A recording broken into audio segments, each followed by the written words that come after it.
Capital kingdom ഫിനാൻസിന്റെ CEO Sanjay സേതുമാധവനാണ് നമ്മുടെ കൂടെ ഉള്ളത്.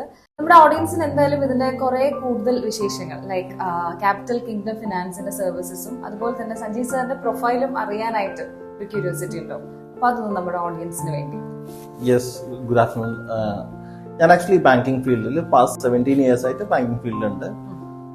എൻ്റെ കരിയർ ഇന്ത്യ ആൻഡ് ഇന്റർനാഷണലാണ് ഞാൻ ചെയ്തിട്ടുള്ളത്. 17 years ആയിട്ട് അങ്ങനെയാണ്. Indian stock market, Indian banking, international banking, NBFC, ഇതിലാണ് എൻ്റെ പ്രൊഫൈൽ ഉള്ളത്. കറന്റ്ലി ഞാൻ ലാസ്റ്റ് എൻ്റെ അസൈൻമെന്റ് ഒരു കമ്പനിയുടെ CEO ആയിരുന്നു. ഇപ്പൊ ഞാൻ എൻ്റെ ഓൺ കമ്പനി സ്റ്റാർട്ട് ചെയ്തു. കമ്പനി ഒരു Capital Kingdom. We are associated with 50 banks and NBFC in pan India.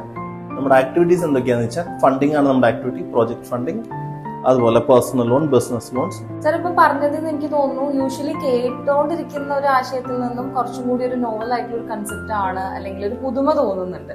അപ്പൊ അതെന്താണ് മറ്റ് ഒരു കോമ്പറ്റേറ്റർ പോലും ഇതിൽ കണ്ടുപിടിക്കാനായിട്ട് അങ്ങനെ കേട്ടുകേൾവില്ല.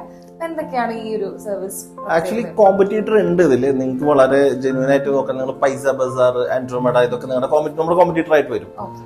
ഒരു വാസ്റ്റ് റേഞ്ച് ഓഫ് കസ്റ്റമേഴ്സിനെ എങ്ങനെ നമ്മുടെ ബാങ്കിങ് സർവീസസ് സിംപ്ലിഫൈ ചെയ്യാന്നുള്ളതാണ് ഇതിന്റെ മെത്തേഡിൽ വരുന്നത്.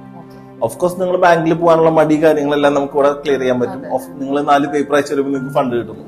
അതാണ് ഇതിന്റെ പ്രത്യേകതയായിട്ട് വരുന്നത്. ഓക്കെ, അപ്പോൾ അതുകൊണ്ട് ഈ ഒരു വ്യത്യസ്തമായിട്ടുള്ള ഒരു ഏരിയയിലേക്ക് ഇനി ഒരുപാട് കാര്യങ്ങൾ കുറേയും കൂടെ പബ്ലിക്കിലേക്ക് എത്താനുണ്ട്, അല്ലെങ്കിൽ ഇതിനെ കുറിച്ചിട്ടുള്ള അവയർനെസ് നമ്മുടെ ഇനി അപ്കമിങ് വീഡിയോസിൽ കൂടുതലായിട്ട് അറിയാൻ തന്നെ കരുതുന്നു. തീർച്ചയായും നമുക്കത് കൂടുതലായിട്ട് കൊടുക്കാൻ പറ്റും. ഇപ്പൊ നിങ്ങൾ ഒരു ഫണ്ട് റിക്വയർഡ് ആയിട്ടുള്ള ഒരാൾക്ക്, ഒരു സ്റ്റാർട്ടപ്പ് തുടങ്ങുന്ന ആൾക്ക് എങ്ങനെയാണ് സപ്പോർട്ട് കിട്ടാൻ പറ്റും, ഗവൺമെന്റിന് എന്തൊക്കെ പ്രോജക്ട്സ് ഉണ്ട്, ഒരുപാട് നമ്മുടെ റിലേറ്റഡ് ആയിട്ട് സബ്സിഡിയുള്ള പ്രോഡക്ട്സ് ഉണ്ട്. അപ്പൊ അതൊന്നും ആളുകൾക്ക് അത്ര എത്തുന്നില്ല. അപ്പൊ നമുക്ക് കൊടുക്കാൻ പറ്റും. അപ്പൊ ഇനിയും ഇതുപോലത്തെ ഒരുപാട് വിശേഷങ്ങൾ നമുക്ക് അറിയാനുണ്ട്. അപ്പൊ എന്തായാലും ചാനൽ സബ്സ്ക്രൈബ് ചെയ്യുക, അതുപോലെ ഇൻസ്റ്റാഗ്രാം നിങ്ങൾ ഫോളോ ചെയ്യുക, and follow for more updates.